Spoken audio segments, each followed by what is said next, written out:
Hi friends, welcome back to my channel. இன்னைக்கு நம்ம பார்க்க போற ரெசிபி என்னன்னு பாத்தீங்கன்னா ராகி கம்பங்கூழ் எப்படி செய்யலாம்ன்றத பார்க்க போறோம்.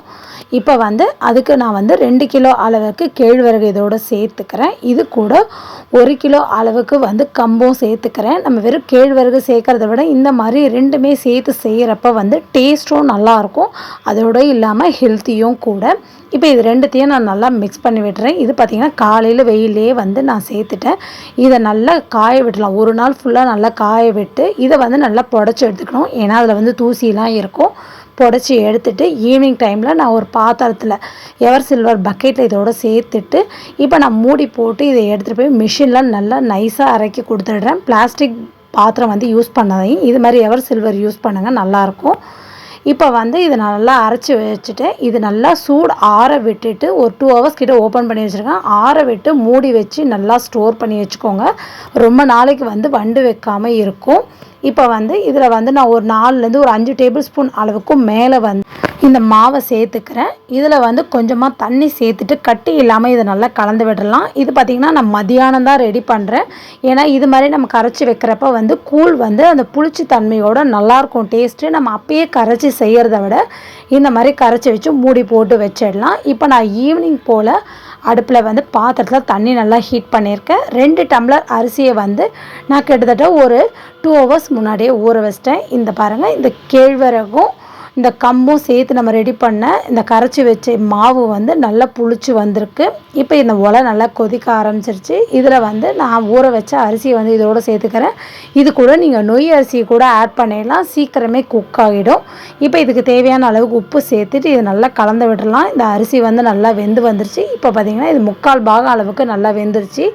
இந்த சமயத்தில் நம்ம கரைச்சி வச்சுருக்க அந்த மாவை இதோடு சேர்த்துடலாம். இப்போ அடுப்பை லோ ஃப்ளேமில் வச்சுட்டு நல்லா மிக்ஸ் பண்ணி விட்டுக்கிட்டே இருக்கலாம். கொஞ்ச நேரத்துக்கு ஒருக்க கை விட்டு இது நல்லா கலந்து விட்டுறணும். இல்லைனா அடி பிடிக்க வாய்ப்பு இருக்குது. இது கொஞ்சம் அடிகனமான கூழ் காய்ச்சறதுக்கு நீங்கள் எடுத்துக்கிட்டிங்கன்னா பாத்திரம் நல்லாவே செட் ஆகிடும்.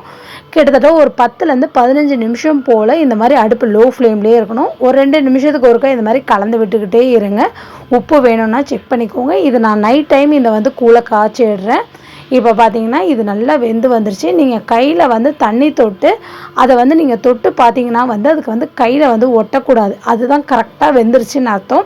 இப்போ இதை நல்லா நான் மிக்ஸ் பண்ணி விட்டுட்டு இப்போ இதை மூடி போட்டு க்ளோஸ் பண்ணாமல் இது மேலே ஒரு துணி போட்டு க்ளோஸ் பண்ணிடுறேன். ஏன்னா அது மேலே விழுற தண்ணி அப்படியே லேயராக ஃபார்ம் ஆகிடும். அதுக்காக தான் இந்த மாதிரி துணி போடு. இப்போ பாருங்கள், இது காலையில் நான் ஓப்பன் பண்ணி எடுத்துகிட்டு இதை கரைச்சி எடுத்துடலாம். நான் கொஞ்சமாக கட்டியாக சாப்பிட்ற அளவு கொஞ்சமாக எடுத்துகிட்டு மீதியை தயிர் விட்டு நல்லா தண்ணி கொஞ்சமாக சேர்த்து நல்லா கை விட்டு நல்லா பிசைஞ்சு எடுத்துக்கலாம். இதோட டேஸ்ட் ரொம்ப நல்லாயிருக்கும். வெயில் நேரத்தில் மார்னிங் டைமில் இந்த கூழ் குடிச்சிங்கன்னா ஹெல்த்துக்கு ரொம்பவே நல்லது. நம்ம சேனலை ஃபஸ்ட் டைம் பார்க்குற வியூவர்ஸாக இருந்தால் நம்ம சேனலை சப்ஸ்கிரைப் பண்ணிக்கோங்க. நான் போடுற வீடியோஸ்லாம் அப்போ தான் உங்களுக்கு நோட்டிஃபிகேஷனோடு வரும்.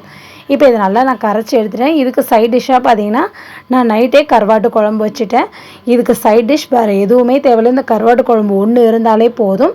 இப்போ நான் இதை ஒரு டம்ளரில் சர்வ் பண்ணி காமிக்கிறேன் பாருங்கள். இந்த கூழோடு இந்த கருவாட்டு குழம்பு, அப்படி இல்லைன்னா சுண்டக்காய் வத்தல், மோர் மிளகாய் வத்தல், அதுக்கும் இல்லைனா இந்த மாங்காவை ஸ்லைஸ் போட்டு உப்பு மிளகாத்தூள் போட்டு சாப்பிட்டு பார்த்தீங்கன்னா அதோட டேஸ்ட்டும் வேறு லெவலில் இருக்கும்.